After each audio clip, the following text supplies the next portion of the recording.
Good day, everyone. Fix Task Manager not showing full details. So, especially in Windows 11. So I'll press Ctrl Shift and Escape and I'll open the Task Manager. You can also do a right click in the Start icon and then open the Task Manager.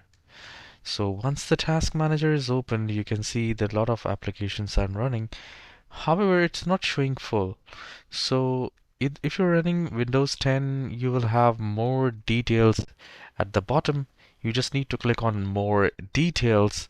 And in Windows 11, you just have to click any of the icon, or I would recommend to click on this three lines to open the navigation. So once you click on that, then you will be able to understand, okay, yes, this is the processes, this is performance, this is app history, this is startup apps, users, details like this. So now I can see these panes and close navigation. I'll just click on close and now I'm not seeing the navigation. Sometimes we click in services, any other thing, and we are unable to see what exactly, where should I go. So you can also try that. You can also click on that. And if you still have issues even after clicking on that, I would recommend to repair your computer. And you can repair by only one simple scan.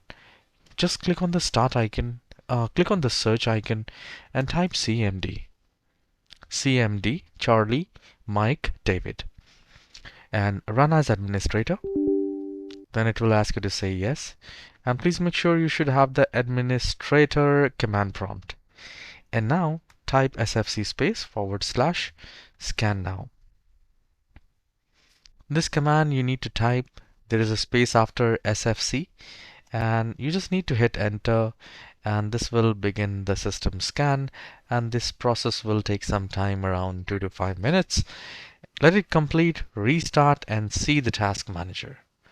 So I'll press Ctrl Shift Escape. It will open up the task manager and see if that works for you. Do let me know in the comment section whether this tutorial is helpful or not. If yes, please hit the like and subscribe. I'll see you in the next tutorial. Have a wonderful day.